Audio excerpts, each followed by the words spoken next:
ایک بھائی نے سوال کیا تھا کہ کیا نائٹ فیل، جسے اردو میں احتلام اور ہندی میں سوپن دوش کہتے ہیں، کیا اس سے روزہ ٹوٹتا ہے یا نہیں؟ یہ سوال بھی بارہا رمضان المبارک میں یا جب کوئی روزہ رکھتا ہے تو اس وقت اس دوران آتا ہے۔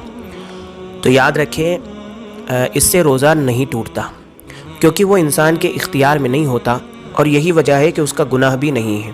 ہاں، اگر کوئی جان بوجھ کر کرے، جسے مشتزنی کہتے ہیں، جو گناہ کبیرہ ہے، حرام ہے، اس حالت میں روزہ بھی ٹوٹ جائے گا اور گناہ بھی ہوگا۔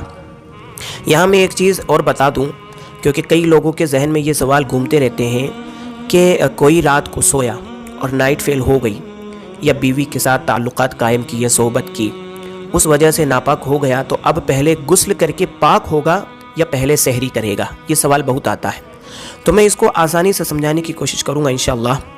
دیکھیں، اگر وہ شخص ناپاک ہے، کسی بھی وجہ سے ہو، تو وہ اسی حالت میں سحری کر سکتا ہے، کوئی حرج نہیں، بعد میں نہ آ سکتا ہے، کوئی مسئلہ نہیں ہے۔ بخاری شریف میں حدیث ہے، حدیث نمبر 1930 ہے۔ حدیث یہ ہے کہ حضرت عائشہ صدیقہ رضی اللہ تعالی عنہ فرماتی ہے کہ کان النبی صلی اللہ تعالی علیہ وسلم یدرکہ الفجر فی رمضان من غیر حلم فیغتسل ویصوم۔ حضرت عائشہ فرماتی ہے کہ اللہ کے رسول صلی اللہ علیہ وسلم رمضان میں فجر کے وقت، غور کریں، فجر کے وقت نبی صلی اللہ علیہ وسلم احتلام سے نہیں بلکہ اپنی ازواج کے ساتھ صحبت کرنے کی وجہ سے غسل کرتے اور روزہ رکھتے تھے۔ یہاں حدیث میں فجر کے وقت ہے، نہ کہ سحری کے وقت۔ جو غسل کرنے کا جو لفظ جڑا ہے وہ فجر کے وقت ہے، نہ کہ سحری کے وقت۔ تو سحری پہلے ہوتی ہے، فجر کا وقت بعد میں ہوتا ہے۔ تو اس حدیث سے صاف طور پر معلوم ہوتا ہے کہ اگر کوئی ناپاک ہے تو سحری کر کے پھر غسل کر سکتا ہے، اسے کوئی حرج نہیں ہے۔ اچھا، یہاں پر ایک نقطہ جو ہے میں عرض کروں کہ بیوی سے تعلقات قائم کرنے پر ہمارا اختیار ہے، چاہے تو ہم کریں یا نہ کریں، لیکن احتلام یعنی نائٹ فیل پر ہمارا اختیار نہیں ہے۔